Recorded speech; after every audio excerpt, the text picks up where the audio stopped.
Hi guys, it's 9:30 and I forgot that I had to make a video. This weekend I went to my aunt's down in Lancaster, so I wasn't home. Uh, I don't know if this video, if my mouth is going to match up, with my spoken dialogue, because I'm just recording this straight to YouTube because I don't have time to, try to edit anything in the future. I'm gonna do this a lot better, prepare more. But this week's theme is to just read something in a funny accent. So here I just grabbed a book off my shelf. It's one of my faves, Howl's Moving Castle by the late Diana Wynne Jones. She recently passed away like a month or so ago. So I'm gonna read the last few pages. Sorry, my screen goes dark after like a minute. So I'm gonna read the last few pages in the accent of my history professor from last semester. You'll understand why I found it so hilarious as I read. But so yeah. Sorry, I'm a little sick. Still getting over that cold from my last video. So, if my accent's a little fishy in the beginning, that's because I'm getting used to it, as I read. So, as I read, my accent should get better. Okay. Yeah, here we go.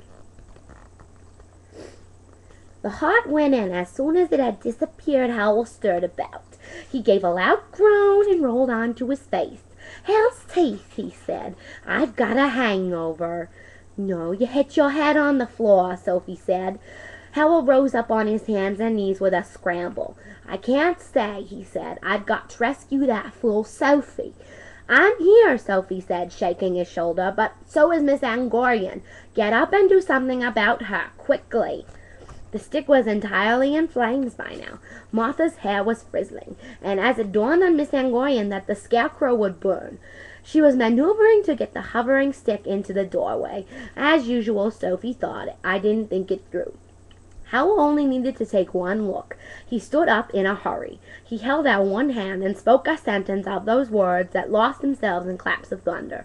Plaster fell from the ceiling. Everything trembled. Sorry.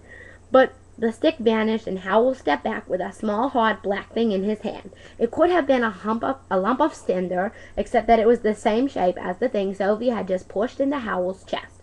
Miss Angorian whined like a wet fire and held out her arms imploringly. "I'm afraid not," said Howl. You've had your time, but look at this. By the look of this, you were trying to get a new heart, too. You were going to take my heart and let Kelsey die, weren't you?" He held the black thing... Oh, shit, sorry. I lost the accent.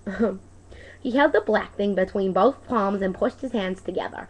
The witch's old heart crumbled into black sand and soot and nothing.